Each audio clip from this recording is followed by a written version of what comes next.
ओम। आइए सभी मिलकर के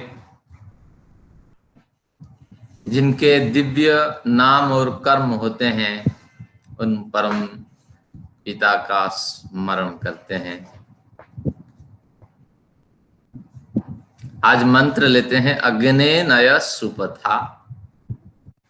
ओम अग्ने नय सुपथा राये अस्मान् विश्वानि देव वयुनानि विद्वान् युयोध्यसमज्जुहुराणमेनो भूयिष्ठां ते नाम विधेम।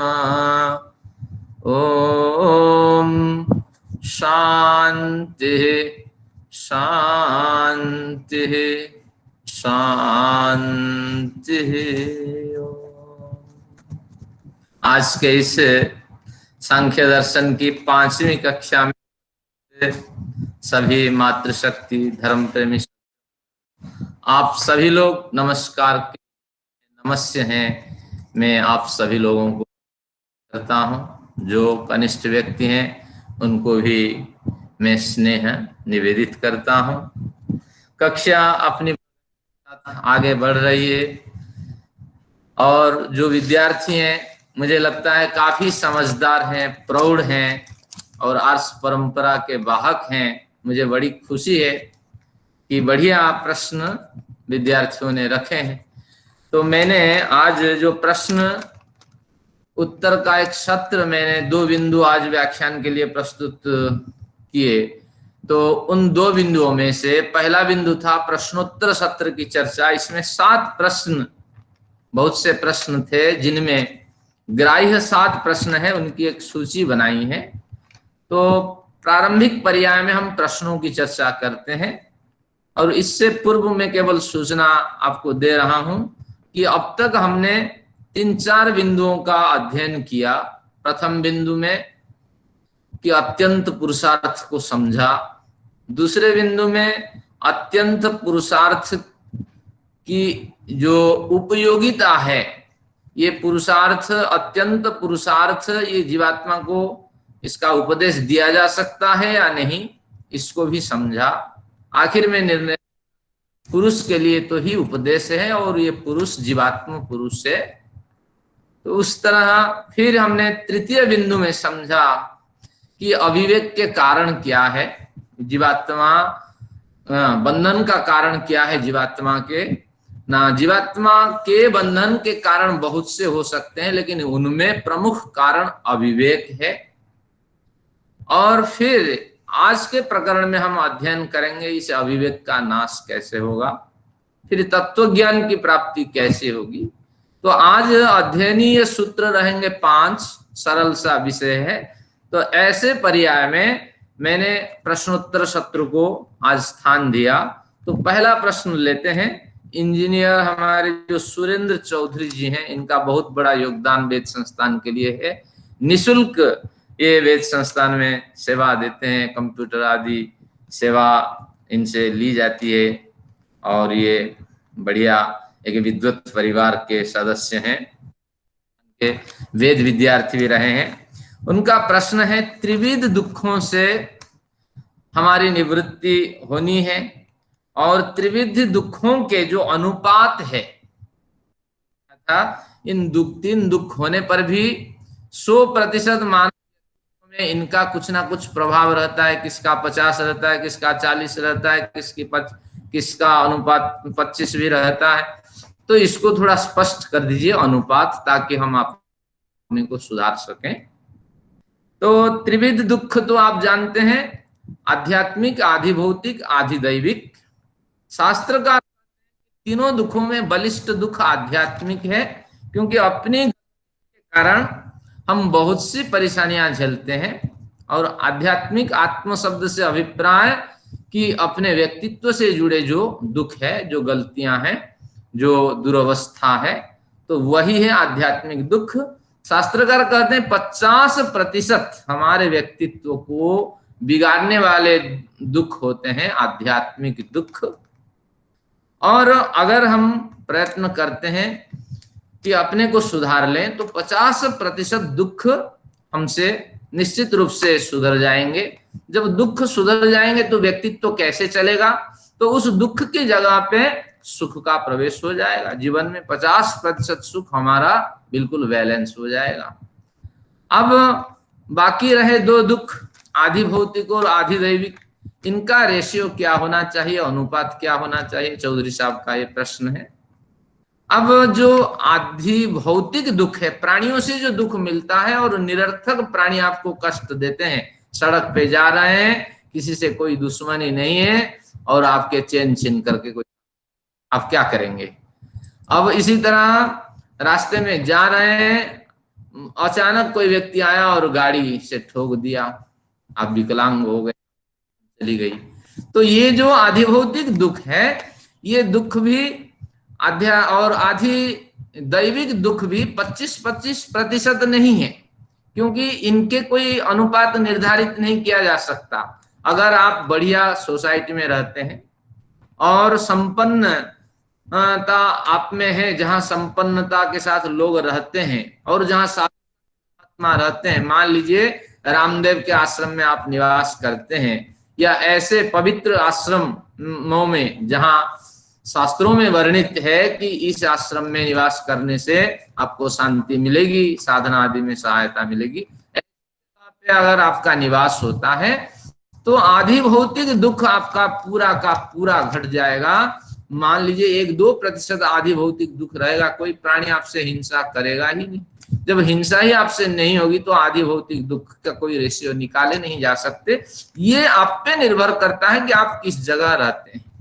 अगर आप स्लम एरिया में रहते हैं और अशिक्षित अनुन्नत स्तर में आपका आवास है, तो ऐसी जगह पे आपको निरंतर निगरानी करनी पड़ेगी, और एक जाए बाहर तो दूसरा निगरानी भी करे और खतरा भी बना रहे, आ करके सकुशल अपने प्रिय व्यक्ति को आप देख। तो इसीलिए आधि भौतिक दुखों का कोई रेशियो नहीं है, ये निवास और अपनी समझ और आपके प्रवृत्ति के हिसाब से ये आधि भौतिक दुख आपको मिलते हैं।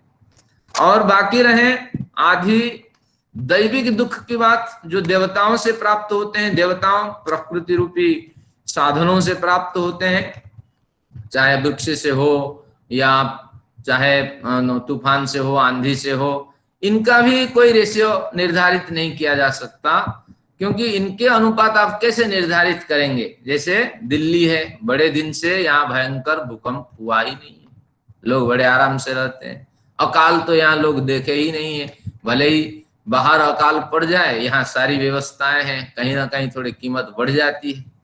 तो इसीलिए कभी कभी गर्मी ज्यादा होती है, लेकिन संपन्नता के साथ जो लोग रहते हैं तो वो उसको बर्दाश्त कर लेते हैं बढ़िया ऐसी फैसी लगाकर।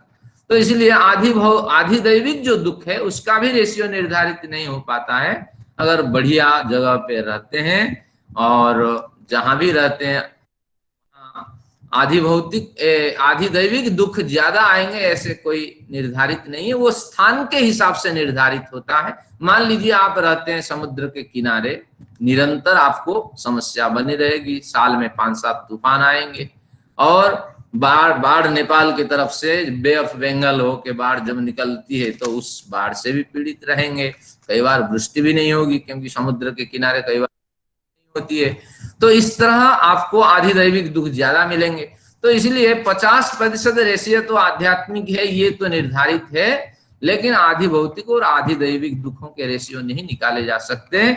ये आपके निवास के कारण और आपके देश के कारण ये निर्धारित होते हैं, लेकिन दुख तो मिलते ही हैं, किसी भी परिस्थिति में ये दोनों दुख मिलते हैं। लेकिन समझदार व्यक्ति अगर 50% सुधर लेता है तो आधि भौतिक दुख से भी बहुत प्रतिशत सुधर जाते हैं। तो इस तरह अगर 60-65-70% व्यक्तित्व सुधर गया तो आधि दैविक दुख दे सकते हैं। तो इस तरह चौधरी साहब का बढ़िया प्रश्न है, इसका समाधान हो गया। चौधरी साहब आपका प्रश्न समाधान हो गया, आप हाँ कहिए फिर आगे बढ़ेंगे। चौधरी साहब चलिए आगे बढ़ते हैं। क्योंकि हर प्रश्न का जवाब मिलेगा कोई बात नहीं। अब आप देखते हैं प्रोफेसर राजकुमारी त्रिखा मैडम जी जुड़ी हुई हैं, उनका बढ़िया प्रश्न, और प्रश्न जैसे अग्निहोत्री जी रोचक प्रश्न करते हैं तो बढ़िया प्रश्न है। प्रश्न अगर रोचकता के साथ पूछा जाए तो दिल खुश हो जाता है। तो उनका प्रश्न है कि सृष्टि के आरंभ में परमेश्वर भी विशुद्ध चेतन सत्ता, चेतन स्वरूप में मौजूद रहे। सृष्टि के आरंभ में जीवात्मा भी चेतन स्वरूप में मौजूद रहा, क्योंकि जीवात्मा की परिभाषा हमने पढ़ी, नित्य शुद्ध बुद्ध मुक्त होता है जीवात्मा। नित्य से क्या अभिप्राय है? ये अविनाशी है। शुद्ध से क्या अभिप्राय है? ना बालक वृद्ध तरुण आदि अवस्थाओं से रहित है। बुद्ध से क्या अभिप्राय है? जीवात्मा चेतन है। और मुक्त से क्या अभिप्राय है? तीनों गुणों से जीवात्मा रहित है, प्रकृति के गुणों से रहित है। हम प्रकृति के गुणों से बंधे हुए हैं ना, लेकिन जीवात्मा बंधा हुआ नहीं है। हम और जीवात्मा में क्या भेद है कि हमारे चारों ओर एक अंतःकरण मौजूद हुआ है। मैं बोल रहा हूं जीवात्मा की शैली से नहीं बोल रहा हूं, अंतःकरण में जो बुद्धि अंश है, उस बुद्धि के सात्विक अंश से प्रभावित होकर जीवात्मा से जो संकेत आ रहा है उसी के आधार पे बोल रहा हूं। बोल तो रहा हूं मैं बुद्धि के सात्विक अंश के बल पर, विवेक के आधार पर।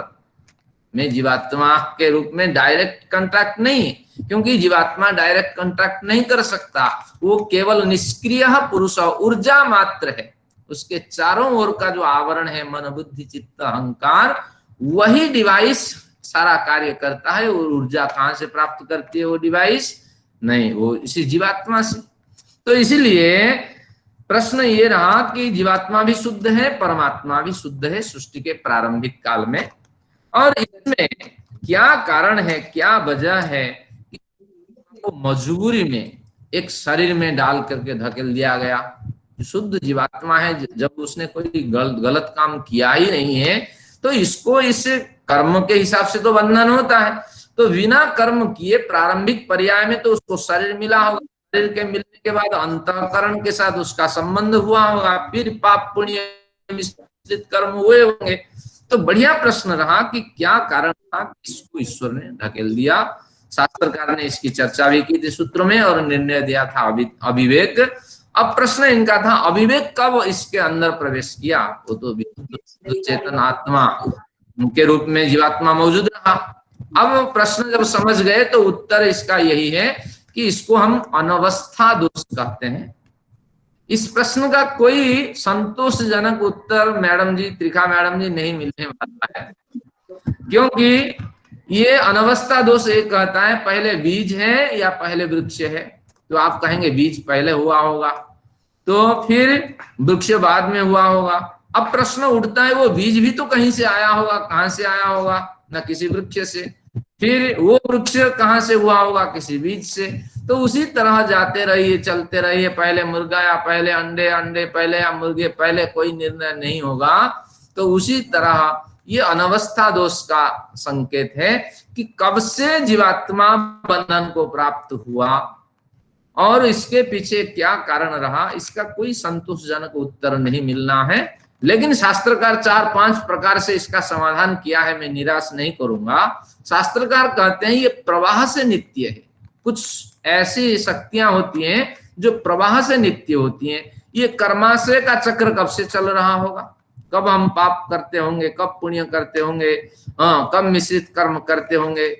ये सृष्टि का चक्र कब से चल रहा है? इसका भी कोई संतोषजनक उत्तर नहीं है। ये प्रवाह से सृष्टि का चक्र नित्य है। जीवात्मा का इस शरीर में आना ये भी प्रवाह से नित्य है।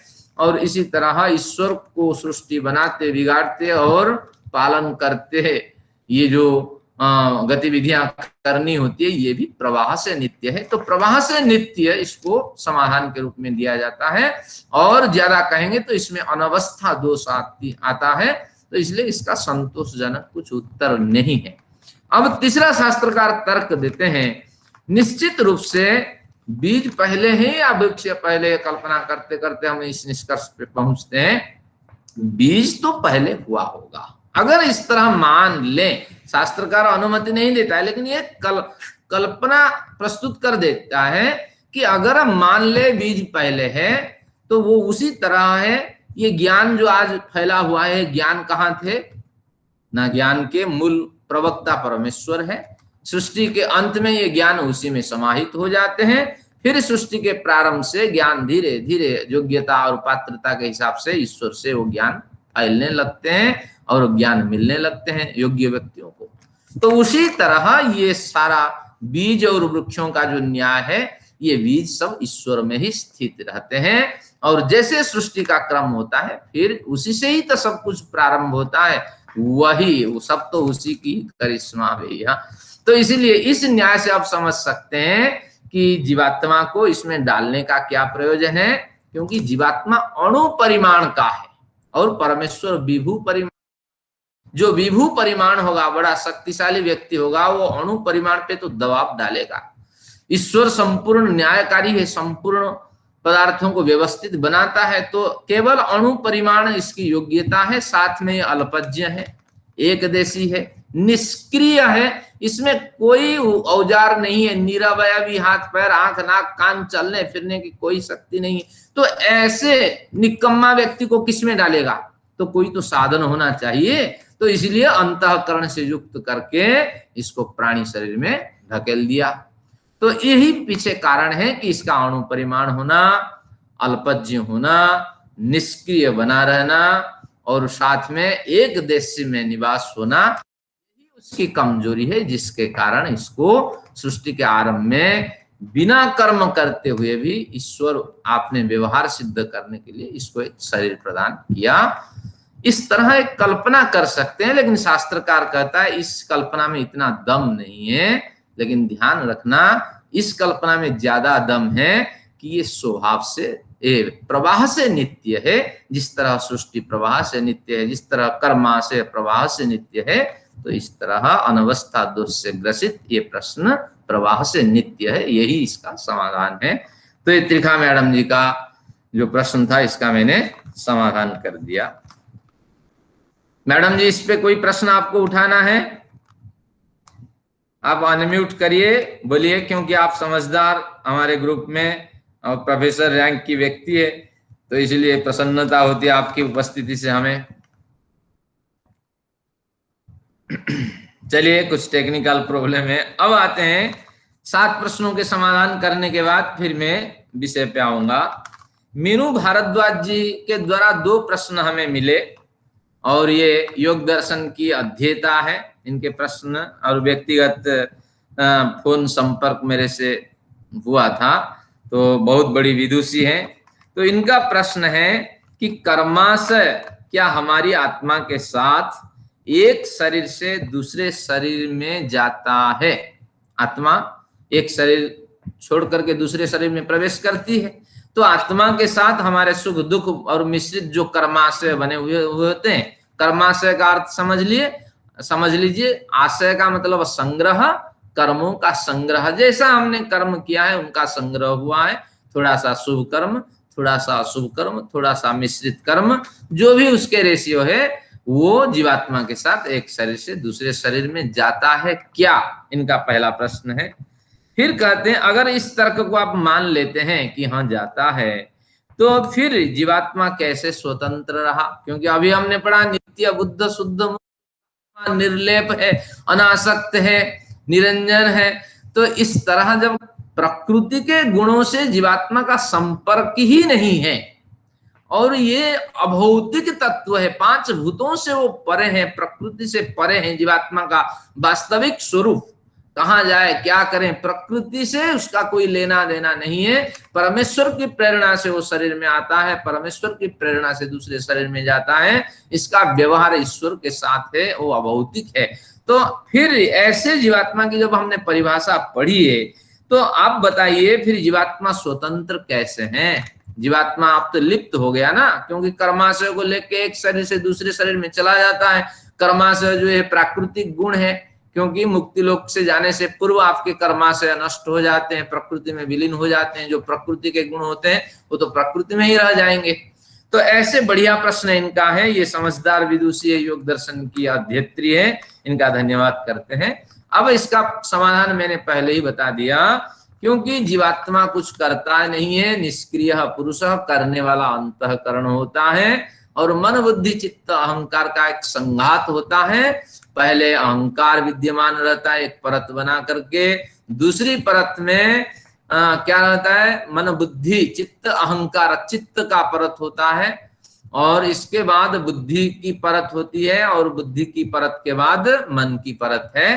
तो 4 परतों से ये फोर टाइप्स ऑफ सिक्योरिटी के साथ ही आत्मा वहां बैठी हुई होती है।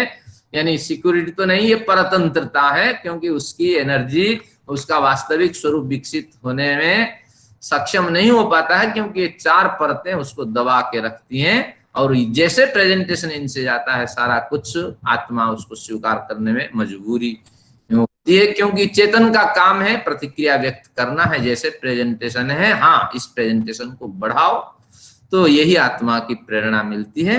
तो जितने संस्कार होते हैं क्रियमाण और मिश्रित और प्रारब्ध संचित आदि जन्म जन्मांतरों के भी जितने संस्कार होते हैं, इन्हीं अंतःकरणों में होते हैं। जब शरीर छूटता है, 17 तत्वों से युक्त ये अंतःकरण जीवात्मा को लेके, 18वें तत्व जीवात्मा को लेके शरीर से, एक शरीर से दूसरे शरीर में चले जाते हैं, और जहां जहां जीवात्मा है वहां वहां जाने वाले साधन कौन होते हैं, ये अंतःकरण होते हैं। तो इन्हीं अंतःकरणों के माध्यम से फिर शरीर में प्रवेश होता है। शरीर में प्रवेश करते ही सबसे पहले प्राण शक्ति सक्रिय होने लगता है। हार्ट का निर्माण पहले होता है, इसके बाद धीरे धीरे, क्योंकि हृदय में ही जीवात्मा का निवास है, मस्तिष्क बनता है, धीरे धीरे फिर विकास की प्रक्रिया चलती रहती है। इसमें अंतःकरण पर सवार होकर के ये कर्मा से एक शरीर से दूसरे शरीर पे चले जाते हैं। तो इस संदर्भ में एक बढ़िया प्रश्न पूछा जो, हाँ जी आचार्य जी, हाँ जी धन्यवाद। तो ये जब अंतःकरण में कर्म होते हैं तो वो उसी आत्मा के साथ जाते हैं? बिल्कुल, सारा, तो फिर आत्मा तो बंध गई ना अंतःकरण से। हाँ बिल्कुल, आत्मा अविवेक से जब पीड़ित हो जाती है और तब अंतःकरण उसको जकड़ लेते हैं। तो अंतःकरण से जब आत्मा की छुट्टी हो जाती है तब आत्मा केवल कहलाता है, और उस केवल आत्मा को कैवल्य की प्राप्ति होती है, मुक्ति की प्राप्ति होती है। जब तक उसके साथ अंतःकरण जुड़ा रहता है तो उस समय उसका नाम जीवात्मा होता है। जीवात्मा की परिभाषा जो लोग पेन लेके बैठे हैं कि कुछ तो बातें आए नोट करें, तो नोट करिए, अंतःकरण अवच्छिन्न चेतन जीवात्मा। फिर कहता हूं, अंतःकरण अवच्छिन्न चेतन जीवात्मा। अवच्छिन्न यानी युक्त संस्कृत शब्द होता है। तो अंतःकरण से युक्त होकर चेतन स्वरूप में जो विद्यमान रहता है वही जीवात्मा है। उस जीवात्मा को हम सरल रूप से आत्मा भी कह देते हैं। तो ये हुआ, तो सारा कुछ भैया इस अंतःकरण का है। चलिए, तो बंधन का कारण तो हो गया ना, आत्मा की बंधन तो हो गई ना। अविवेक आत्मा के अंदर प्रवेश करने के कारण ईश्वर तो अंतःकरण के साथ उसको, नहीं, पर ऐसा भी तो हो सकता है ना कि उसके अच्छे वाले कर्म ज्यादा हो तो भी तो उसे आना ही पड़ेगा, तब वो नहीं, अविवेक है, तब भी अविवेक है। अंतःकरण तो उसके साथ है। जब भी ईश्वर उसको शरीर में, संसार में कुछ ना कुछ करने के लिए भेजा है, तो आत्मा निष्क्रिय पुरुष है। इसमें सूत्र में आएगा कि उसके पास क्रिया करने के कोई साधन ही नहीं है। आत्मा के पास तो कोई तो साधन हो जिससे वो क्रिया करे। तो अंतःकरण क्रिया करने के उसके साधन है, और वो उसके साथ उसको भेजता है। अंतःकरण के साथ उसका बिल्कुल टाई है, और अंतःकरण उसको छोड़ते नहीं है। और जैसे अंतःकरण भी शुद्ध होते हैं प्रारंभिक पर्याय में, लेकिन व्यवहार करते हुए मलिनताएं आ जाती है। जैसे रोजाना घर में आप सफाई करते हैं, आपको पता नहीं लगता, लेकिन गंदगी आती रहती है। चारों ओर खिड़कियां बंद है, लेकिन गंदगी तो कहीं ना कहीं घुसती। तो इसलिए अंतःकरण मलिन हो जाती है। फिर विशुद्ध अंतःकरण होने के बाद अंतःकरण जल के राख हो जाता है, क्योंकि ज्ञान की वृद्धि होती है, और जीवात्मा अपने जो 24 गुण होते हैं सत्यार्थ प्रकाश के हिसाब से, उसमें प्रबुद्ध हो जाता है, उसको विकसित कर लेता है, अंतःकरण जल जाता है, तो फिर वो केवल बन के कैवल्य को प्राप्त करता है। धन्यवाद जी। धन्यवाद आचार्य। अब आते हैं एक बढ़िया विद्वान है विक्रांत जी। हाँ जी, हाँ जी, आप प्रश्न रख ये सकते हैं, प्रश्न है। कहते हैं कि संस्कार है वो आवाज कट रही है, दोबारा प्रश्न रखिए, आवाज कट रही है।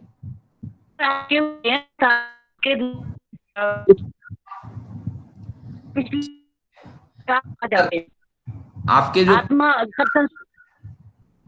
भी संस्कार को लेकर आती है। आत्मा अपने सभी संस्कारों को लेती है पिछले जन्म के, लेकिन हमें तो पिछले जन्म का, अगर हमने इतनी पढ़ाई करी हो पिछले में, तो वो तो कुछ भी आता। हमने पढ़ाई करी, अगले जन्म में जाएंगे तो फिर नए नए से पढ़ाई शुरू सीखेंगे। क्या बढ़िया प्रश्न है।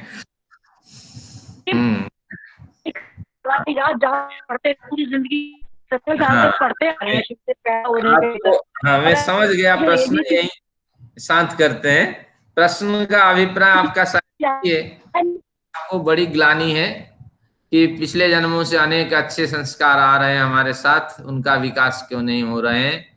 और जब विकास ही नहीं हो रहा है तो निश्चित रूप से हमें दुर्गतियां प्राप्त होती है। शायद यही आपका अभिप्राय है, कैसे वो विकसित हो। जो मुझे आवाज कटी हुई आ रही है, वो जो समझ में आया, तो उसका समाधान ये है कि बहुत से संस्कार हमारे अंदर होते हैं। जैसे किसी ने तलवार लेके हमला करने के लिए हावी हुआ और तत्काल हमारे शरीर में पसीना पसीना सा उत्पन्न हो गया, पसीना पसीना से हो गए, धड़कनें तेजी हो गई। अब इसके पीछे क्या कारण है? हमने कभी इस जीवन में तलवार की चोट नहीं खाई है, हमने कभी इस जीवन में तलवार से होने वाली पीड़ा को प्राप्त नहीं किया, फिर भी पसीना पसीना हो रहा है, हमें परेशानियां प्राप्त हो रही है। तो इसका तात्पर्य है कि अंतःकरण में अनेक जन्मों के संस्कार पड़े हुए हैं। कितने बार हम तलवार से कटे हैं, कितने बार दुख झेले हैं, ये सब संस्कार पड़े हैं। लेकिन संस्कार तब उभरेंगे जब आपका कुछ ना कुछ क्रियमाण कर्म होगा। जो सामने आपका कर्म होगा उस हिसाब से संस्कार विकसित होगा। रामदेव जी के सामने अच्छे कर्म मिले, संगति अच्छी मिल गई, तो देखिए उनके प्रारब्ध कर्म जितने थे उसके साथ उनके जो संस्कार कर्म संस्कार थे संचित में, वो सब विकसित हो गए। तो इसलिए जब जिस दिशा में आप कार्य करते हैं वो सकारात्मक हो, और उस सकारात्मक दिशा में अगर आपके क्रियमाण कर्म होते हैं तो उस हिसाब से फिर हमारे पूर्व संस्कार जागते हैं। अगर गलत दिशा में जाते हैं तो गलत संस्कार जागते हैं। मुर्गों को कैसे मारना है, कमाई कैसी करनी है, धनी कैसे बनना है, हाँ, ये बड़ी ट्रिक्स वही हो जाता है। और अभ्यास से बहुत सीख मिलती है, और गलत दिशा में भी गलत अभ्यास की प्राप्ति हो जाती है, और अच्छे दिशा में जाए तो अच्छे अभ्यास की प्राप्ति हो जाती है। तो क्रियमाण कर्म प्रमुख है। आप अगर अच्छे संस्कार के साथ नया जन्म लिए हैं, आपको पढ़ाया लिखाया नहीं जाएगा, तो यानी क्रियमाण कर्म आपका हुआ ही नहीं। जब क्रियमाण कर्म नहीं होगा तो विकास ही नहीं होगा, आप बुद्धू बन के रह जाएंगे, वही चिड़िया जैसे चहचहाते रहेंगे। जो आपके पास जो साधन है उसी का विकास होगा, सबका विकास नहीं होगा। एक बढ़िया प्रश्न आता है इसी में। हाँ, शास्त्रकार कहते हैं बाप बड़ा है या बेटा बड़ा है। प्रश्न है, लोग कहते हैं नहीं, आज बड़ी तरक्की हो रही है, देश बड़ा प्रगति की ओर बढ़ रहा है, बच्चे बड़े शिक्षित। आज मोबाइल पकड़ा दीजिए, बच्चे जितना समझते हैं उनके जितना चलता है, हमारे दिमाग उतने नहीं चलते। तो निश्चित रूप से ज्ञान विकास हो रहा है, आने वाली पीढ़ी विकास की ओर जा रही है। लेकिन शास्त्र कहता है ये सिद्धांत गलत है, क्योंकि बच्चे में जो भी जेनेटिक रिलेशंस हैं ये सब कहां से आए हैं? ना इसी पेरेंट्स से आए हैं। पेरेंट्स में ये जेनेटिक रिलेशन मौजूद थे, लेकिन कोई क्रियमाण कर्म न होने के कारण विकास ही नहीं हो पाया। जितना विकास हुआ उस हिसाब से वो कार्य, लेकिन वो जेनेटिक रिलेशन इधर सर्कुलेट हो गया और इनको मिल गया, आज के माहौल उनको मिल गया, जिसके कारण ये विकसित हो गए। लेकिन ये सारे साधन तो उसी बाप में थे, इसी उसी माँ में मौजूद रहे। तो बेटा कहाँ बड़ा हो गया?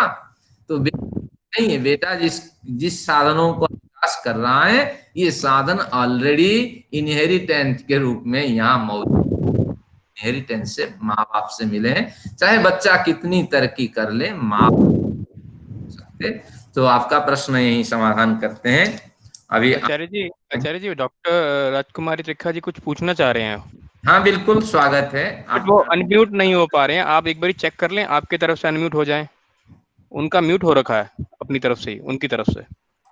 हाँ, वो शायद म्यूट कर रखी हूँ, मैं देखता हूँ। उनका क्वेश्चन आ रहा है चैट में, पढ़ लीजिएगा क्वेश्चन, अगर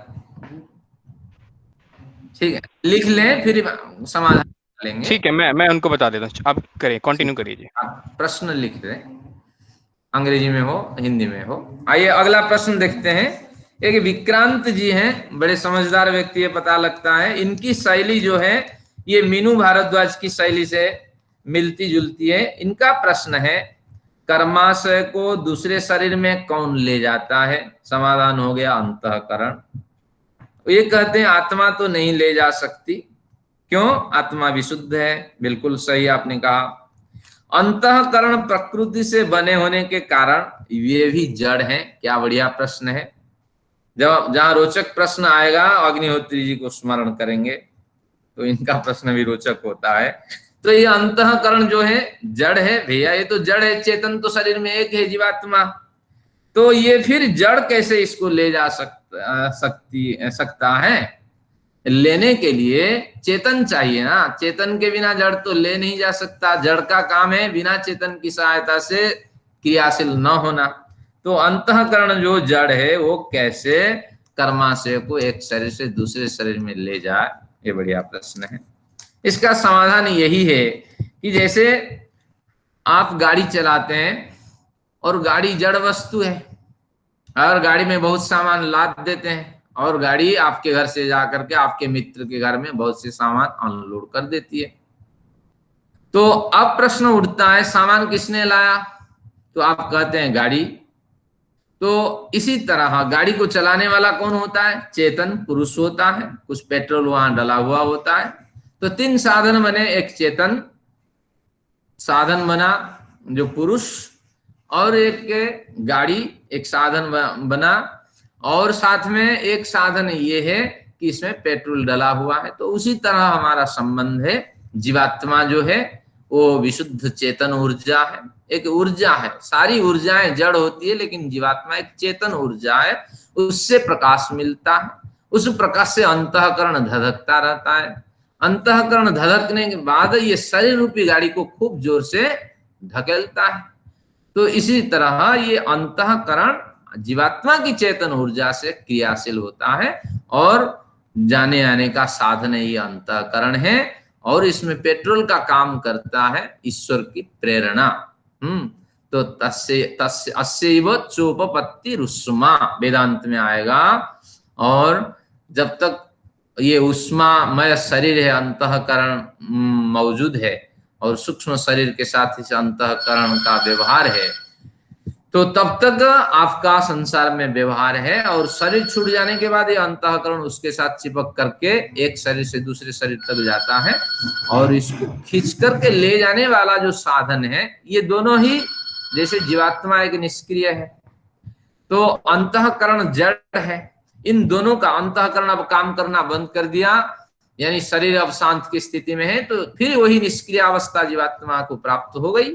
लेकिन अब यात्रा कौन करे? पेट्रोल खत्म है तो गाड़ी आपकी चलेगी नहीं, लेकिन ईश्वर से एक प्रेरणा आती है, विशेष प्रेरणा। ईश्वर सब जगह समान रूप में व्याप्त है, लेकिन एक विशेष प्रेरणा संकेत वहां से आता है, जिसके कारण ये जीवात्मा यहाँ से उठ के दूसरे शरीर में चला जाता है। तो इस तरह इसका संबंध होता है। इसका बढ़िया प्रमाण हम देख लेते हैं। रात्रि में सोते वक्त आप पाठ करते हैं, तन में मनः स्वसंकल्पमस्तु, वो मेरा मन कल्याण में संकल्प वाला हो जाए। अब इसमें मन की स्तुति हो रही है, आप सोचेंगे ऐसे नहीं, यहाँ स्तुति की जा रही है। ये तो मन तो जड़ है, अंतःकरण में आता है। हे परमपिता, आपके आशीर्वाद से यह मेरा मन हमेशा कल्याणमय संकल्प करने वाला बन जाए। और जड़ मन की यहाँ प्रार्थना नहीं, तो हर मंत्र परमेश्वर से प्रार्थना ही करता है, परमेश्वर की स्तुति करता है। तो वेद के प्रासंगिक पर्याय को हम 3 हिस्सों में बांटते हैं, विधि, निषेध और अर्थवाद। कुछ हमारे लिए उपदेश करता है, वो विधि है। कुछ हमारे लिए उपदेश करता है, काम नहीं करना है, निषेध है। और जो बच जाते हैं वो ईश्वर के गुणगान ही करते हैं, प्राकृतिक पदार्थों के गुणगान करते हैं और दिव्यात्माओं का गुणगान करते हैं। इस तरह वेद के विषय होते हैं। तो ये प्रसंग बड़ा रोचक था कि आत्मा की ऊर्जा से ऊर्जान्वित होकर, जैसे बिजली से ऊर्जान्वित होकर आपकी डिवाइस चलती है, आपके पंखे चलते हैं, तो उसी तरह इससे ऊर्जान्वित होकर अंतःकरण इन सबको स्टोर करके रखता है, लेकिन जा नहीं सकता, जबरदस्त पेट्रोल चाहिए। स्टोर तो सब हो गया, सारा डाटा एकत्रित हो गया, और जीवात्मा से ऊर्जा जब तक मिल रही है तब तक अंतःकरण उससे चिपका हुआ। लेकिन विशेष गति के लिए परमेश्वर रूपी पेट्रोल की आवश्यकता होती है, उसकी प्रेरणा से सारा कुछ होता है। तो बढ़िया प्रश्न। अगर कुछ विक्रांत जी आपको और पूछना है तो आप अनम्यूट करके पूछ सकते हैं। जी धन्यवाद आचार्य जी। इसी प्रकार मोक्ष में भी जब अंतःकरण जाता होगा, मोक्ष में भी अंतःकरण, क्योंकि अगर आत्मा सकाम कर्म करे तो अंतःकरण चिपक जाएगा। अगर निष्काम कर्म करते हुए मोक्ष की तरफ अग्रसर है तब भी अंतःकरण जाएगा, क्योंकि वो प्रकृति का ही भाव है, वो विलीन नहीं हो जाएगा प्रकृति में। हाँ बिल्कुल। धन्यवाद। यही प्रश्न पुष्पा सक्सेना जी ने व्यक्तिगत रूप से पूछा था, मैंने तत्काल उत्तर दे दिया था, उनका भी धन्यवाद। कि आपका कहना है कि गलत काम करे तो अंतःकरण भी चिपकता है, अच्छा काम करे तो अंतःकरण चिपकता है, उसका काम ही उस चिपक के रहना है। लेकिन जैसे गलत काम से अंतःकरण तो बड़े दिन तक चिपकता रहता है, गलत काम के कर्माशय जब भोग न हो जाए। जब अच्छे काम करते हैं धीरे धीरे, वो अच्छे काम भी दो प्रकार के होते हैं, कि एक निष्काम कर्म होता है और एक सकाम पुण्य कर्म होता है।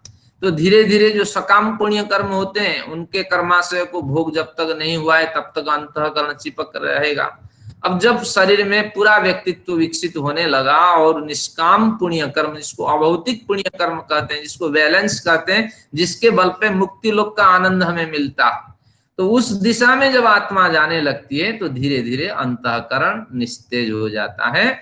और एक समय आता है अंतःकरण निष्काम पुण्य कर्म के आगे बिल्कुल शरीर को छोड़ देता है। जब शरीर छूट जाता है तो अब जन्म नहीं लेता है जीवात्मा, तो केवल बन के कैवल्य को प्राप्त करता है। तो अंतःकरण का आखिर समय तक संबंध रहता है। मुक्ति में एंट्री हुई तो उस एंट्रांस से अंतःकरण जल के नष्ट हो जाएगा या अंतःकरण प्रकृति में विलीन हो जाएगा। ऐसे योग दर्शन में ये बात बताई गई। धन्यवाद शास्त्री जी, बहुत बहुत धन्यवाद। हाँ, अब एक बढ़िया प्रश्न है सत्यदेव आर्य जी का। ये बड़े समझदार व्यक्ति हैं, हमारे ग्रेटर कैलाश से जुड़ते हैं। कर्मा से समाप्त करना ही अत्यंत पुरुषार्थ है, मीनू जी ने पूछा था। इनको तो ये बिल्कुल विषय स्पष्ट है, लेकिन फिर भी उन्होंने शंका व्यक्त की, क्या मैं सही कह रहा हूं कि कर्मा से समाप्त करना ही अत्यंत पुरुषार्थ है? क्योंकि पहले प्रकरण में हमने अत्यंत पुरुषार्थ का अध्ययन किया था। तो क्या कर्मा से जब हमारा समाप्त हो जाए तो अत्यंत पुरुषार्थ सिद्ध हो गया? बिल्कुल आपका प्रश्न सही है। हमारा सारा प्रयत्न ही ये कर्मा से खत्म ही हो जाए। तो कर्मा से खत्म करने के बड़े तरीके होते हैं। कुछ भोग करके हम खत्म कर लेंगे और कुछ समाधि आदि सिद्धि करके, क्योंकि तत्र ध्यानजम अनाशयम, आज प्रकरण आएगा, जब जैसे जैसे आप ध्यान अवस्था में जाएंगे आपके चित्त में विकास होता रहेगा, तो उसके माध्यम से भी कुछ कर्माशय भी नष्ट हो जाते हैं। नष्ट तो नहीं होते हैं, क्षीण होते हैं। जो कर्म हो गया वो नष्ट नहीं होगा, शिथिल हो जाते हैं, फल देने लायक नहीं होते हैं, और नए कर्म संस्कार उसके ऊपर बनते हैं, जिससे अगला जन्म आपका निर्धारित होता है। और जो कर्म हो चुके हैं वो निष्क्रिय होके पड़े रहते हैं। फिर मुक्ति लोक जाकर जब वापस आएंगे तो आपको तो कोई साधन चाहिए, किस परिवार में जाना, कहाँ जाना। तो आपका जो शरीर यहीं छूट गया, साधना से पूर्व आपका बना था, साधना से पूर्व तक जो शरीर आपका था, वो शरीर फिर परमेश्वर के ज्ञान में विद्यमान रहता है। मुक्ति लोक से आए हुए जीवात्मा को फिर वो शरीर मिल जाता है। ले भैया तुम्हारी अमानत, अब इसको झेलो। तो इस तरह का संबंध होता है। तो इनका कथन है कि कर्मा से समाप्त करना ही अत्यंत पुरुषार्थ है। बिल्कुल यही है। कुछ भोग करके समाप्त से शिथिल अभिप्राय है, कुछ ध्यान समाधि आदि लगा करके वृत्तियों को निरोध, क्लेशमय वृत्तियां, अविद्या, अस्मिता, राग, द्वेष, अभिनिवेश, ये वृत्तियां जब आपके नियंत्रण में आ जाएंगी तो धीरे धीरे कर्मा से भी प्रसुप्त तनु विच्छिन्न और उदार नामक वृत्तियां शांत हो जाने से कर्मा से भी आपके फल देने लायक नहीं रहेंगे। तो ध्यान रखिए, कर्मा से समाप्त करने का अर्थ शांत हो जाना है, निष्क्रिय हो जाना है, निस्तेज हो जाना है, शिथिल हो जाना है। कर्मा से समाप्त नहीं होते हैं। अगर गलत काम किया भैया भोगना है, अच्छा काम किया तो भी भोगना है। बिना भोगे कर्मा से समाप्त नहीं होंगे, साधना आदि के माध्यम से शिथिल हो सकते हैं। ये भाव लेके चलना है। अगर गलती हुई तो जरूर भोगना है, अगर अच्छा काम किया वो भी आपको भोगना ही है। यही कर्माशय का समाप्त होना है। धन्यवाद। आचार्य जी, एक मिनट। जो अभी इससे पिछला प्रश्न था कि अंतःकरण जो है वो जलकर भस्म हो जाता है जब आपके वो पूरे हो जाते हैं, तो जब आप मोक्ष की अवधि के बाद दोबारा जन्म लेते हैं तो एक नए अंतःकरण की प्राप्ति होती है तब? क्या बढ़िया है प्रश्न है, ये भी रोचक प्रश्न है। मुझे प्रश्न तो अच्छे लगते हैं। यहाँ जल के समाप्त होने का मतलब है कि प्रकृति में विलीन हो जाना है, क्योंकि प्रकृति में विलीन हुआ वस्तु समाप्त नहीं हो जाता है, क्यों हो जाती है, क्योंकि कोई भी पदार्थ समाप्त नहीं होता है। तो जल के समाप्त होना है प्रकृति में विलीन हो जाना, आश्रित हो जाना, और प्रकृति के कण कण में ईश्वर रम रहा है, तो इसलिए ईश्वर उस ज्ञान को रखता है। वही अंतःकरण आपको फिर मिलता है मुक्ति लोक से आने पर, वही शरीर फिर मिलता है जिस शरीर से आपने यात्रा शुरू की थी। सारा कुछ ईश्वर के ज्ञान में होता है। वेदांत दर्शन में इसकी चर्चा है, छंदोग्य उपनिषद में इसकी चर्चा करते हुए कहा गया, यस्य ज्ञानम अयम तपः यह सर्वज्ञ सर्ववित्, जो सब जानता है और सर्ववित्, और कहाँ पे कौन सा शरीर छूटा, किसका कहाँ क्या हो रहा है, ये सब जो जानता है, ऐसे विलक्षण ज्ञानी परमेश्वर मुक्ति लोक से आए हुए व्यक्ति को उसी का अंतःकरण वापस कर देता है। आवाज म्यूट हो गई।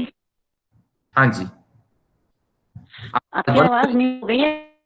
नहीं, आवाज तो साफ है, मेरे यहाँ तो म्यूट नहीं है। मेरी आवाज म्यूट देख लीजिए एक बार। नहीं, आ रही है, आ रही है। आ रही है सर आचार्य जी आपकी आवाज।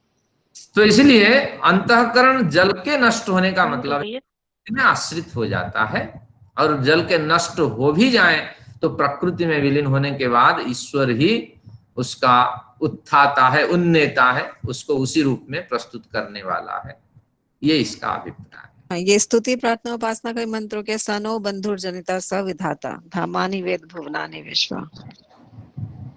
हाँ जी, तो यही अर्थ है धामानि वेद। ये संपूर्ण धामों को जानता है कि किस धाम में किस लोग को पहुंचाना है, किस धाम में कौन रहा है, क्या व्यवहार कर रहा है। और भुवनानि विश्वा, विश्व भुवनों की बुनावट को और उसकी बनावट को भी वही जानता है। क्या बढ़िया मंत्र है, इसका तो आप पाठ करिएगा।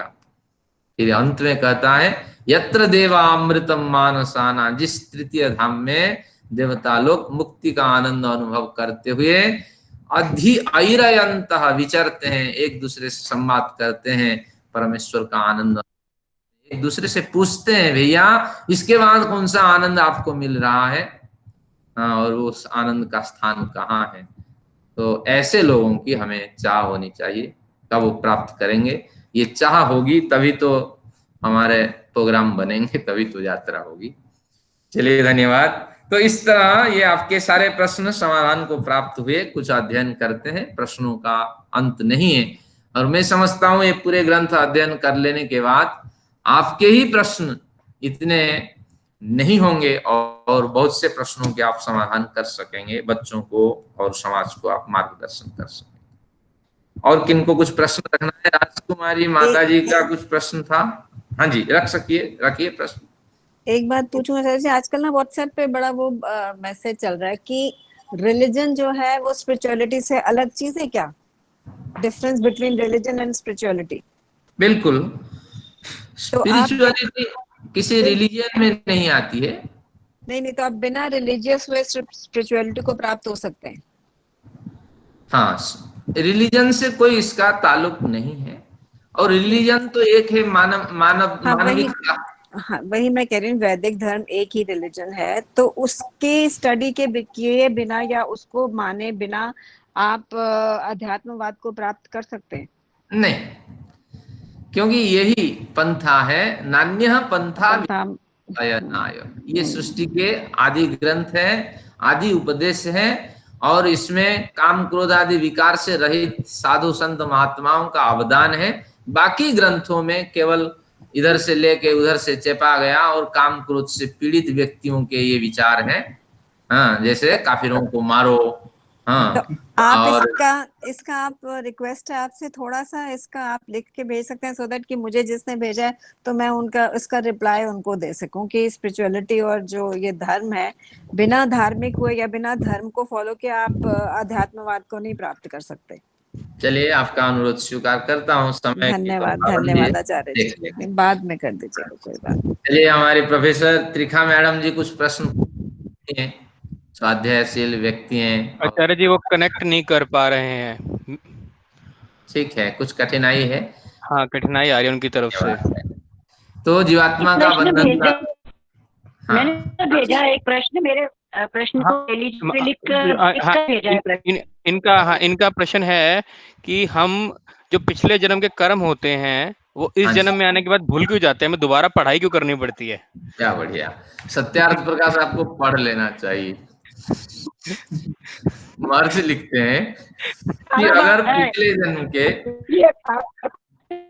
पिछले जन्म के सारे एपिसोड्स आपको याद आते रहेंगे, रिकलिंग आपके साथ होते रहेंगे, तो क्या समस्या होगी कि आप जिंदा ही नहीं रह पाएंगे, आप स्वस्थ ही नहीं रह पाएंगे, क्योंकि आपको आपके किसके साथ दुश्मनी है वो भी याद आने लगेंगे, किसके साथ किसके साथ आपकी मित्रता है ये भी याद आने लगेंगे, किस तरह पत्नी और पति के बीच विवाद होता है ये भी याद आने लगेंगे, और कहाँ से छिना झपटी हुई है, आप कैसे कलाबाजी करके दूसरों को चकमा दिया है ये भी याद आने लगेंगे। तो इस तरह विसंगतियों में जाते जाते कितने बार आपको जैसे लकड़बग्गे, शेर और चीता और ब्लैक बियर नोच नोच के खाया है ये भी याद आने लगेंगे, तो आप कहाँ चैन से रह पाएंगे। तो ईश्वर ने व्यवस्था बनाई कि ऐसे प्लेन स्लेट बना के आपको दे दिया कि भैया इसी स्लेट के हिसाब से आप व्यवहार करो, जितना आप श्रम करोगे तो पिछले संस्कार उस हिसाब से आपको मिलते रहेंगे। एक बढ़िया उदाहरण है, मेरी आयु 45 साल के आसपास है, रामदेव मेरी आयु के बराबर है, स्वामी रामदेव, बढ़िया साधन मिल गया, आकस्मिक योग मिल गया, मैं उतना विकास नहीं कर पाया और रामदेव जी देखिए कैसी तरक्की कर गए। तो उनके प्रारब्ध मेरे प्रारब्ध में क्या है, कमी तो रही होगी, लेकिन साथ में जैसे व्यक्ति प्रयत्नशील होता है समाज कल्याण के लिए, तो प्रारब्ध में 60% तो पिछले जन्म के प्रारब्ध होते हैं, 40% हमारे आधार पे होता है, क्रियमाण आदि कर्म करके हम 40% उसमें जोड़ते हैं। इस तरह व्यक्तित्व चलता है। उनके भी 60% रहे, मेरे भी 60% रहे, लेकिन मेरे 60% जो प्रारब्ध पिछले कर्म हैं उतने बलिष्ठ नहीं रहे और विकास को प्राप्त नहीं हुए, लेकिन उनके प्रारब्ध अगर विकसित हुआ तो 60% विकसित होना चाहिए ना, कि इतना बड़ा व्यक्तित्व कैसे उभरा ना, इसलिए उभरा जैसे 60% उनके विकसित होने लगे तो पूर्णतः 60%, अगर 60% उनके प्रारब्ध विकसित हुए तो अब उनके जो क्रियमाण कर्म रहे 40% वो भी धीरे धीरे सुधरने लगे, तो उनके क्रियमाण कर्म भी अब अच्छे मार्ग में चलने लगे। अब उनकी प्रारब्ध की जो लिमिटेशन बढ़ता चला गया, अब जब बढ़ता चला गया तो जो संचित कर्माशय है वहां से भी जितने अच्छे कर्म है, अच्छे संस्कार है, वो भी उठते उठते आते हैं। ऐसे कोई बंधन नहीं है कि प्रारब्ध निर्धारित हो गया इसी को झेलना है। जिस मार्ग में आप चल रहे हैं वो अगर सकारात्मक मार्ग है या नकारात्मक मार्ग है, उस मार्ग के हिसाब से आपको वहां से कर्म संस्कार मिलते रहेंगे। अब उनके व्यक्तित्व में 60% ही उत्तम संस्कार के प्रारब्ध हो गए हैं, तो अब विकास हो रहा है, निश्चित रूप से तरक्की हो रही है। आयु में दोनों में कोई फर्क नहीं है, शायद मैं 1-2 साल उनसे छोटा होऊंगा, लेकिन देखिए थोड़ी सी अवधि में कितनी बड़ी तरक्की, कितना बड़ा विकास और भारत को बदलने की कितनी बड़ी सोच। तो ये सब कुछ होता है प्रारब्ध को भी हम मात दे करके संचित कर्माशय से भी हम खींच करके कर्म संस्कार ले आते हैं, क्योंकि उसमें भी अभी अच्छे संस्कार पड़े हैं, बुरे संस्कार पड़े हैं। लेकिन मेरे में क्या है, जितना प्रारब्ध था भैया उतना तो विकसित नहीं हुआ, लेकिन जो भी है इसी पटरी से आप चलते रहो, गाड़ी खींचते रहो, ये इसके पीछे तर्क है। चलिए, आज तो अवसर नहीं रहा। हाँ, कुछ प्रश्न और रख सकते हैं, 50 मिनट हो गए हैं। आज प्रश्नोत्तर फील होता है, इस जन्म में हमने रात दिन जाग के PhD LLB, अगले जन्म में तो सब बेकार, अगले जन्म में तो फ्रेश पढ़ेंगे, सारा लिखेंगे। हाँ, पीयूष जी, मुझे आवाज कट रही है, इनके विचार को क्लियर सुना दीजिए। ये बताना चाह रहे हैं, इन्होंने LLB करी, PhD करी, बहुत सारी पढ़ाई करी, डिग्री ली, अगले जन्म में वो वापस क्यों नहीं आएंगे साथ साथ? मतलब पोटली में साथ लेके क्यों नहीं जा सकते हम? हाँ बिल्कुल, इसमें आपके जितने कर्म संस्कार हैं उनको मृत्यु से पूर्व निर्धारण किया जाएगा कि अच्छे संस्कार के कैटेगरी में कितने संस्कार आते हैं, बुरे में और मिश्रित में। सारे कर्माशय आपके निकल करके जो आप किए हैं वो सारे कर्म निकल करके आपके कर्माशय में चले जाएंगे। आपके कर्माशय में अच्छे कर्माशय, बुरे कर्माशय भी पड़े हैं, तो वहां कैलकुलेशन होगा कि 15 लीटर पानी रह सकता है। अगर पानी चला जाए तो ये विचार करना पड़ेगा कि कितना पानी निकाला जाए, और वो पानी निकाला जाएगा जो खराब, जो बाल्टी में रह करके गंदा उत्पन्न कर सकता है। तो इस हिसाब से आपके इस जन्म के संस्कार संचित चले गए। कर्माशय में तो उतने रहेंगे जितने उसकी लिमिटेशन है, तो बाकी जो संस्कार में देखा जाएगा कि इस कर्माशय में आए हुए इस जन्म के संस्कार के साथ पुराने कर्माशय के संस्कार में पाप कर्म या पुण्य कर्म ज्यादा है या मिश्रित कर्म। अगर पाप कर्म ज्यादा है तो पहले उतना कर्म निकाल करके आपको एक छोटा सा शरीर दे दिया जाएगा, गोह बन जाइए, गाय बन जाइए, भेड़ बन जाइए, बकरी बन जाइए।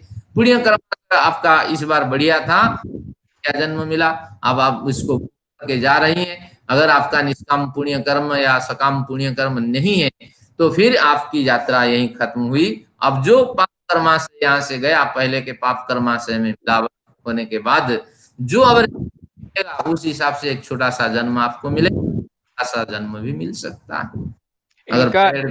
इनका बेसिकली प्रश्न ये है कि हम इतनी मेहनत करते हैं, डिग्रीज लेते हैं, क्या वही डिग्री, वही विद्या दूसरे जन्म में हमें दोबारा लेनी पड़ेगी या वो बैकअप आ सकता है हमारे साथ?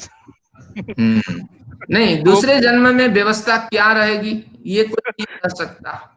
आपका जन्म यहाँ ना हो और किसी लोक में हो जाए, पेड़ पौधे हो जाए, तो अब ये विद्या कोई महत्वपूर्ण नहीं रहे। तात्पर्य यह है कि इस जन्म में जा रहे कर्म संस्कार, संचित कर्म संस्कार में मिलने के बाद रिजल्ट क्या आता है, जो आउटपुट होगा उस हिसाब से जन्म निर्धारित होगा। तो इसलिए अच्छे कर्म करते रहिए, पहले से अच्छे बुरे पड़े हैं, और अच्छे कर्म उसमें मिलावट होने के बाद जो आउटपुट आपके निकलना है उसमें अच्छाई ज्यादा होनी चाहिए। तब फिर आप थोड़ी सी मेहनत करके बहुत ज्ञान प्राप्त कर सकते हैं। उदाहरण, कृष्ण कितने साल में पढ़ने लगा? कृष्ण को बेसिक ज्ञान था, यही व्यास न लिखा हो। हर व्यक्ति चाहता है अपना बच्चा विकास करे। कृष्ण जो माँ बाप से सीखना, गुरुकुल में चाटशाली में जो समय नंद के यहाँ व्यवस्था थी वहां, और बढ़िया डांस भी उसको था, फ्लूट बजाना भी उसको आता, और लाठी आदि चलाने, मल्ल युद्ध करने, ये विद्या भी उसने सारी सीखी। और इसके बाद जो बेसिक शास्त्र अध्ययन जो आज हम कर रहे हैं, शास्त्र आदि और जो राजनीति शास्त्र है, कैलकुलेशन का जो है आय व्यय का, तो वो ज्ञान देने के लिए उसको सांदीपनि के आश्रम में जाना पड़ा। और कहा जाता है 3-4 साल में कृष्ण सब कुछ सीख गया। तात्पर्य ये हुआ कि जैसे क्रियमाण संस्कार की ओर आप प्रवृत्त हो, इसलिए संस्कार आपको मिलते जाएंगे। कृष्ण जल्दी पढ़ लिख के तैयार हो गया, 4 साल पढ़े और विद्वान बन जाए, तो ये पूर्व संस्कार का ही तो काम है। तो मैं उम्मीद करता हूँ आपको जितने ज्ञान है, जो भी आपके संस्कार है, वो अच्छे बने, कर्माशय में जाकर ये बिल्कुल शुद्ध पूत होकर के आए और आपको फिर इस तरह भारत में जन्म लेना पड़े और इस तरह समाज के कल्याण में आपका योगदान रहे। तो परमेश्वर से ही प्रार्थना है। धन्यवाद। हाँ, धन्यवाद आचार्य जी, धन्यवाद। तो अब हाँ, और कुछ प्रश्न हो? 5 मिनट है हमारे पास, नहीं तो सत्र समाप्त करते हैं। आचार्य जी, कंक्लूजन ये निकला कि हम इस जन्म के अंदर अत्यधिक पुरुषार्थ करके नेक्स्ट बर्थ के अंदर जो भी हमें मिले सीखने को वो हम जल्दी सीख जाएं। यहाँ के कर्म अच्छे करके फ्यूचर में जब भी मतलब अगले जन्म में हमारा जो पुरुषार्थ हो, इस जन्म का पुरुषार्थ अगले जन्म में काम आएगा, व्यर्थ नहीं जाएगा। बिल्कुल, कुछ भी व्यर्थ नहीं जाता है। अच्छे करें या बुरे करें, सबके फल मिलते हैं। तो एक श्लोक नोट कर लीजिए, कैसे हमें जीवन जीना है।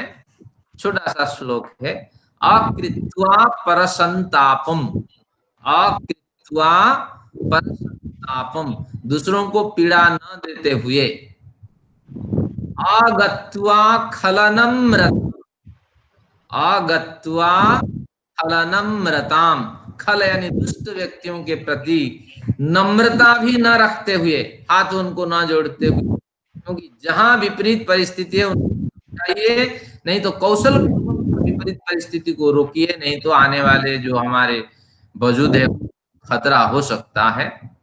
तो अकृत संतापम अगत्वा खलनम रताम अनुत्सृज्य सताम मार्गम, अनुत्सृज्य सताम मार्गम, सज्जनों मार्गों को त्याग न करते हुए हम जीवन जिए। अंत में कहते हैं यत् स्वल्पम अपि तद् बहु, जो में मिल जाता है, छोटा सा फल, छोटी सी जो इतने कार्य करने के बाद उपलब्धि मिल जाता है, यत् स्वल्पम अपि तद् बहु, वो हमारे लिए बहुत ही है।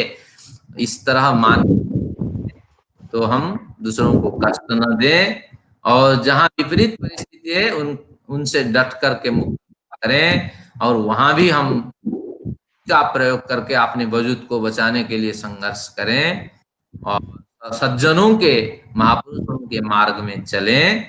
और अंत में इस पंक्ति को रट के रखिए, यत् स्वल्पम अपि तद् बहु, जो थोड़ी सी उपलब्धि हो जाती है इतने काम करने के बाद, वही बहुत है, वही बहुत है, और वही पाठ है अगले जन्म में हमें साथ देना है। तो इन्हीं विचारों के साथ आज के आचार्य जी एक प्रश्न था। हाँ जी, हेलो, हाँ जी, आप बोलिए। देखिए अभी बात हो रही थी कि परमात्मा ने ऐसी व्यवस्था कर रखी है कि हमारी वो स्लेट साफ करके देता है, बिल्कुल नई स्लेट देता है, लेकिन कई केसेस हम देखते हैं पुनर्जन्म के आ रहे हैं, तो क्या वो परमात्मा गलती कर जाता है? ये क्या व्यवस्था है? वो कैसे आ जाते हैं? परमात्मा तो गलती कर नहीं सकता। ठीक है, और उससे इस तरह सुनने में आता है ब्रह्मचारी जो थे सब कुछ याद था उन्हें। हाँ, किनको याद था? जिनका पुनर्जन्म हुआ। ब्रह्मचारी कृष्ण दत्त जो थे, ब्रह्मचारी कृष्ण श्रृंगी दत्त ऋषि कहते हैं। हाँ, उन्हें पूर्व जन्म के श्रृंगी ऋषि कहते हैं ना, याद से सारे संस्कृत इस जन्म हाँ, बढ़िया। आपने भवानी लाल भारतीय जी के लेख पढ़ लीजिए। वो लिखते हैं कि ऐसे एक अनपढ़ व्यक्ति जो ढोंग करता रहा कि मुझे रात भी स्मरण हो आता है, ईश्वर का संकेत मिलता है, और उसको बढ़ाने वाले ये पंजाबी के जितने शिष्य हैं, इन सब का योगदान रहा। तो ऐसे व्यक्ति के कारण मेरे बहुत से सिद्धांत प्रभावित रहे। फिर बाद में मैंने उनको स्पष्ट किया, हमें शास्त्र के आधार पे चलना है। बहुत से लोगों को पूर्व जन्म का स्मरण हो आता है, ऐसे शास्त्रों में कहीं पर उल्लेख नहीं है, न आपके वेदों में है, न आपके से दर्शनादि ग्रंथों में है, न कहीं उल्लेख है कि पूर्व जन्म का हमें स्मरण हो आना है। लेकिन कहीं कहीं विसंगतियां होती है, व्यक्ति को पता लगता है कि फलाने जगह में पैदा हुआ था, फलाने जगह पैदा हुआ था। ये मतिभ्रम हो सकता है, क्योंकि हमारे पास शब्द प्रमाण चाहिए। किसी भी तथ्य की पुष्टि करने के लिए शास्त्र हमें प्रमाण उपलब्ध कराता है। अगर शब्द प्रमाण नहीं है तो हम अनुमान से इसको समझते हैं। तो इस दृष्टि से देखा जाए तो श्रृंगी ऋषि के जो तर्क है और जो प्रवचन है उसको पढ़ के एक बार देखिए। जो लोग हाँ, कृष्णदत्त जी से श्रद्धा रखते हैं, एक बार पढ़ के देखिए कौन सा वेद, कौन से वेदांत, कौन से सिद्धांतों का वो प्रतिपादन करते हैं। जिनके पास पत्रिका नहीं है, मेरे पास आ जाइए, हमारे पास ढेर लगी है, हमारे यहाँ कुछ वेस्ट नहीं होता है। तो ऐसे बहुत से लोग रहे हैं, हमें प्रभावित करते रहे हैं, तो इसलिए इनके चक्कर में न आइए। हमें तो अपने शास्त्र प्यारे हैं, इसके सिद्धांत प्यारे हैं। सिद्धांत के विपरीत किसी भी तथ्य को हम स्वीकार नहीं करते हैं। अगर कहीं प्रमाण मिलता है मुझे बता दीजिए कि पूर्व जन्म के संस्कार हमें स्मरण हो आते हैं इस जन्म में, तो बता दीजिए, फिर चर्चा कर सकते हैं। धन्यवाद। आते हैं, जगह भी दिखाते हैं। हाँ, ये हाँ, ये मति मेरे भ्रम दोस्त है, थे। ये मति भ्रम है। इसके पीछे अनुमान प्रमाण पुष्ट नहीं होता, शब्द प्रमाण तो नहीं मिलते, अनुमान प्रत्यक्ष प्रमाण तो है ना आचार्य जी, है। प्रत्यक्ष प्रमाण तो दिखता है, कई बार उदाहरण मिलते हैं कि वहां का ऐसा था, उसे वैसे बताया, ये वहां कुछ जाके सब मति भ्रम होता है, कुछ मस्तिष्क के केंद्र में कुछ इस तरह होने से एक छोटा सा अनुभव हो जाता है, और कहीं कहीं 5% 10% इसमें सत्यता दिखाई पड़ती है, लेकिन ऐसा नहीं है कि पूर्व जन्म के संस्कार इस जन्म में क्रियाशील रहते हैं और उस हिसाब से सब कुछ हम देख लेते हैं। यहां तक ये तर्क भी सिद्ध नहीं है कि व्यास जी ने संजय जी को दिव्य दृष्टि दिया और कहा तुम महाभारत भी देखो। ये भी तथ्य निष्कर्ष है, निराधार है। क्यों निराधार है? इसलिए निराधार है कि ये व्यास जी का काव्य है, साहित्य है, व्यास जी की रचना है। वो अपने कैरेक्टर को कुछ भी बना के लिखे, जैसे शिवाजी के कैरेक्टर में बड़े बड़े गोह को फेंक देते थे, उनके पैर में रस्सी बांध करके गोह चिपक करके रहते थे, कहाँ पे ना, बड़े बड़े फोर्ट के दीवालों पे, और उन गोहों के बल पे लोग चढ़ जाते थे, रस्सी बना करके, रस्सी को पकड़ पकड़ के चढ़ जाते थे। गोह तो वही खींच सकता है जितना उसका वजन है, उससे थोड़ा ज्यादा खींच ले, लेकिन एक व्यक्ति 100 किलो का बराबर होता है, लड़ाई के लिए जा रहा है तलवार लेके, हथियार लेके, और वो गोह के बल पे चढ़ जाते थे। जैसे ये सिद्धांत निराधार है, क्योंकि क्यों इसको लिखा गया ना, लिखने वाले की इच्छा है, वो कुछ भी लिख ले। तो इसलिए ये सारे सिद्धांत के तौर पे मान्य नहीं है। पूर्व जन्म के संस्कार हमें कभी स्मरण होते नहीं है, ये आपको मानना पड़ेगा। चलिए अब विचार करते हैं, क्योंकि ये कोई अंतिम प्रयास नहीं है। इस तरह जैसे साइंस की कोई एक्सपेरिमेंट अंतिम नहीं होती है, तो इसमें और भी ज्ञान की आवश्यकता है, अनुभव की आवश्यकता है। जब कभी आपको कोई विचार मिले तो बता दीजिए। हो जाते हैं, उनका याद रह जाता है। हाँ, कुछ मुझे तो नहीं हो रहा है आपके विषय। पीयूष जी थोड़ा स्पष्ट कर दें, 2 मिनट। क्या कह रहे हैं? हाँ, कुछ स्पष्ट कर दें। हाँ, दोबारा बताएं। अगर एक्सीडेंटल डेथ होती है अचानक से, तो कहते हैं उसकी याद रहती है। आचार्य जी ये कहना चाह रहे हैं, किसी की एक्सीडेंटल डेथ होती है और जब उसका जन्म होता है उसको याद होता है कि एक्सीडेंटल डेथ हुई है, तो ये ऐसा होता है? कुछ बातें याद रह जाती हैं। हमें तो प्रमाण चाहिए मैडम जी, प्रमाण और तर्क। प्रमाण तर्कानुकूल सिद्धांत, तर्क भी एक्सीडेंट के बाद डेथ होता है, हमें शास्त्र प्रमाण चाहिए। ऋषियों ने इसको माना या नहीं, जो ऋषियों ने नहीं माना तो हम उसको मानने के लिए नहीं है। क्यों नहीं तैयार है? ये काम क्रोध से, विकार से रहित है। हाँ, इनके साहित्य की महत्ता है। ये नहीं कर उड़ जाते हैं, हमारी पंख लगी और अप्सरा से, बहुत अप्सराएं हैं, हमें अप्सराएं ले दी जाती हैं। इस तरह ये उटपटांग सी बात नहीं लिखी, बात में दम है। साहित्य में श्रद्धा रखें, इन विचारों से आप शांति पाठ करते हैं। धन्यवाद। फिर हमें मंगलवार को इस सिद्धांत के जो बाकी बच्चे हिस्से हैं चर्चा करनी है, और को यहीं विराम देते हैं। ओम द्यौः शांतिरंतरिक्षं शांति पृथिवी शांतिरापः शांतिरोषधयः शांतिः वनस्पतयः शांतिर्विश्वे देवाः शांतिर्ब्रह्म शांतिः सर्वं शांतिः शांतिरेव शांतिः सामा शांतिरेधि। ओम शांति शांति शांति। ओम। वैदिक अभिवादन आप सभी लोगों को सप्रेम नमस्ते। आप हमेशा ही स्वस्थ और कुशल बने रहें।